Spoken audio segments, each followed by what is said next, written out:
어제까지 우리는 일반 이스라엘 백성들에게 구별된 삶을 말씀하시는 하나님의 말씀을 보았고, 오늘 본문에서는 하나님을 직접적으로 섬기는 일을 하는 제사장들의 구별된 삶에 대해서 하나님 말씀하시는 것을 지금 보고 있습니다. 이런 백성들은 하나님을 섬기되 직접적으로 이 당시에는 섬기고 봉사하는 것이 아니고 항상 제사장들을 통해서 하나님 앞으로 나아가고 또 하나님을 섬겼습니다. 그러니 이 일반 백성들보다도 하나님을 직접적으로 섬기는 일을 하는 이 제사장들은 더 특별하고도 엄중한 거룩과 구별이 필요했습니다. 그래서 오늘 본문에 보면 1절부터 먼저 장례가 있을 때 제사장은 죽은 시체에 가까이 하지 말라 그렇게 말씀하십니다. 단지 예외적으로 그 장례가 가족인 경우에는 참석을 허용을 하셨습니다. 5절 이하에서는 제사장은 머리카락도 함부로 자르지 말고 자기 신체를 훼손해서 멋을 내는 행위를 금지를 하십니다. 그래서 살을 베지 말고 머리카락을 자르면서 이렇게 멋내는 이런 것, 멋을 내기 위해서 신체를 훼손하는 이런 일을 하지 말라. 여러분, 제사장의 몸은 하나님을 섬기는 데 쓰이는 것이기 때문에 함부로 훼손해서는 안 된다고 말씀을 하십니다. 7절 이하에서는 제사장은 결혼 상대자도 제한을 둡니다.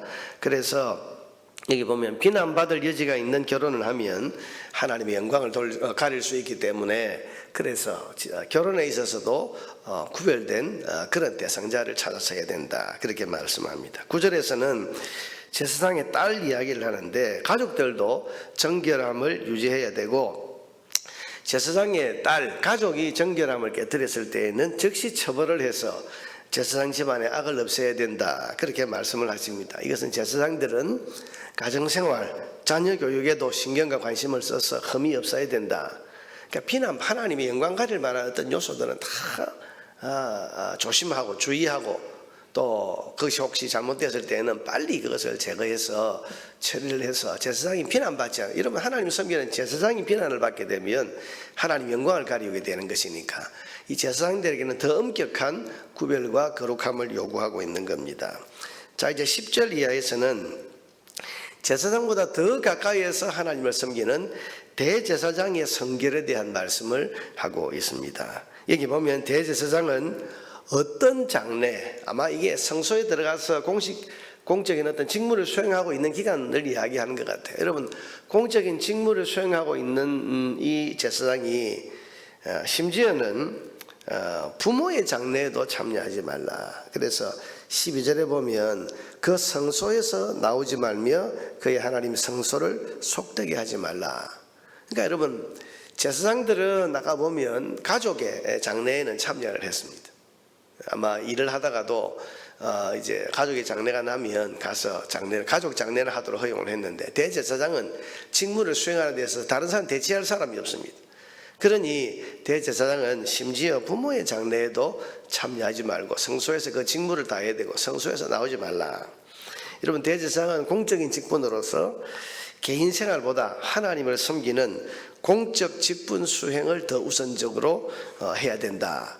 그 말씀을 지금 하고 계시는 겁니다. 그러니까 대제사장이니까 남들보다 더 엄격한 규정이 지금 요구되는 겁니다.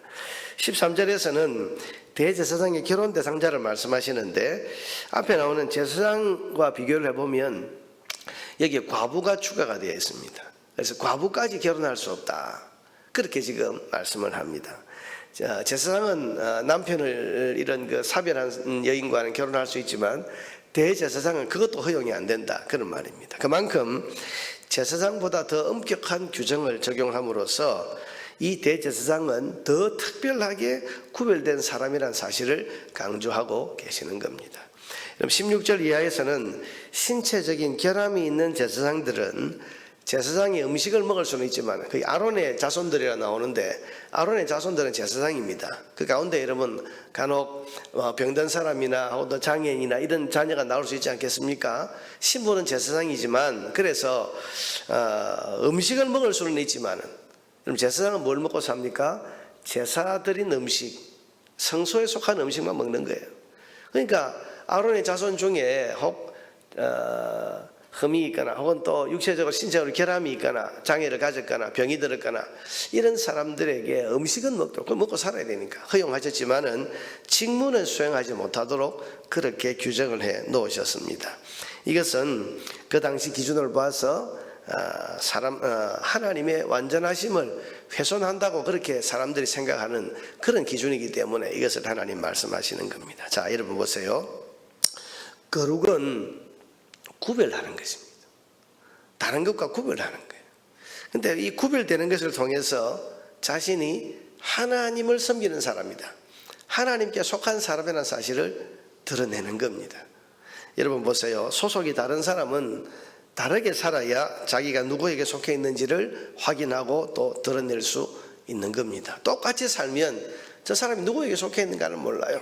예를 들면 여러분 야구 경기장에 가보면 롯데 자이언트를 응원하는 팬들은 롯데 자이언트의 옷을 입고 롯데 자이언트 선수들의 노래를 부르고 이걸 볼 수 있습니다. 이것은 자기가 롯데를 응원하는 그 사람이다, 이걸 지금 드러내는 거 아닙니까?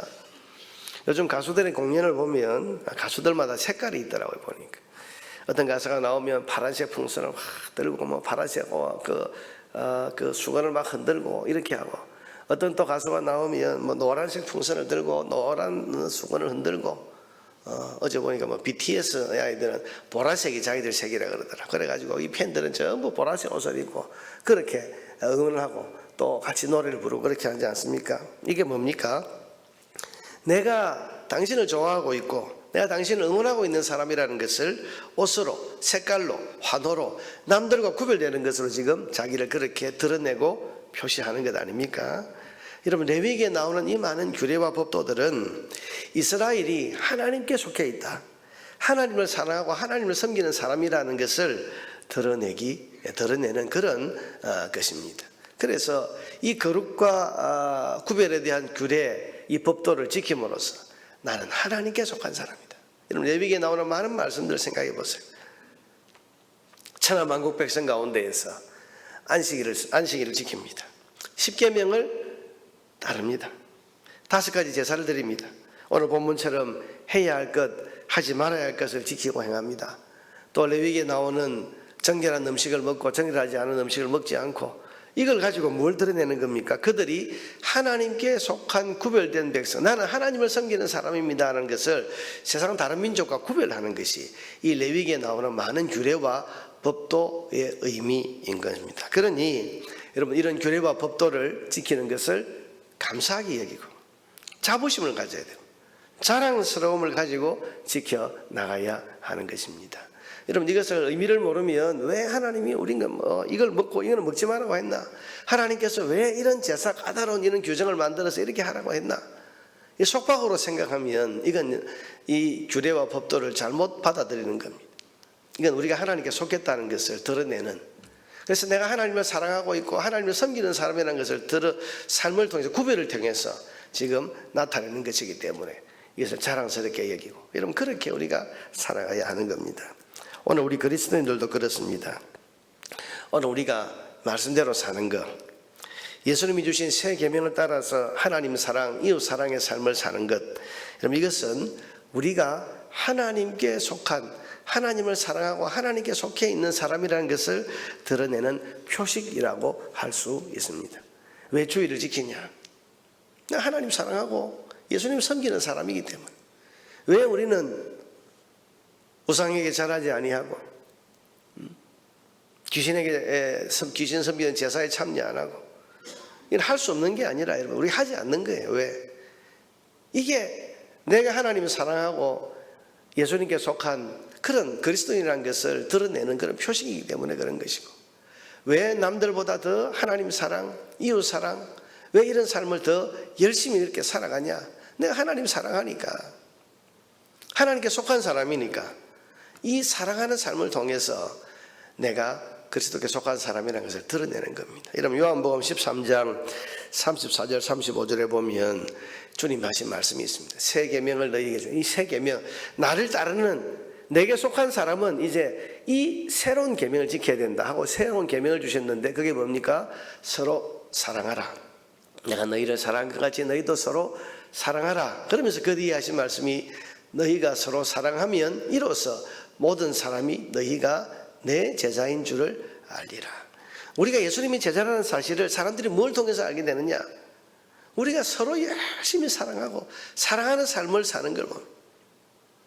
어제도 말씀드렸지만 여러분, 초대교회 성령 충만한 가운데 가난한 사람, 어려운 사람, 이런 사람들이 교회 안에 들어왔을 때 있는 사람들이 자기 있는 재산과 소유를 팔아서 다 나누어 주고 물건을 함께 나누어 쓰고, 누구도 자기 것을 자기 것이라고 말하는 사람이 없고, 그러면서 함께 하나님을 예배하고 즐거워하는 그 모습을 보여주니까 세상 사람들이 깜짝 놀랐단 말이죠. 어떻게 저럴 수 있냐?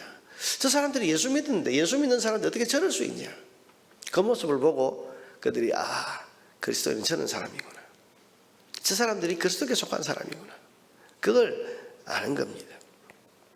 너희가 서로 사랑하면 이로써 모든 사람이 너희가 내 제자인 줄을 알게 될 것이다. 사랑을 우리 구별됨의 표식으로 그렇게 삼으신다, 그런 말씀인 겁니다. 우리는 계명이 있습니다. 여러분, 우리가 레위기 계명을 쭉 보지만 이 계명은 구약시대에 이 언약을 맺었던 이스라엘 백성들에게 주셨던 그 계명들인데요, 이 모든 계명들은 사실은 예수 그리스도의 대속의 십자가를 통해서 완성이 된 겁니다. 오늘 우리는 새 계명이 주어집니다. 새 계명, 그 새 계명이 사랑의 계명입니다. 성도는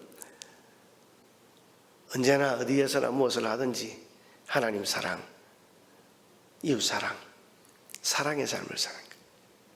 여러분, 사랑하며 사는 것이 구별됨의 표지입니다.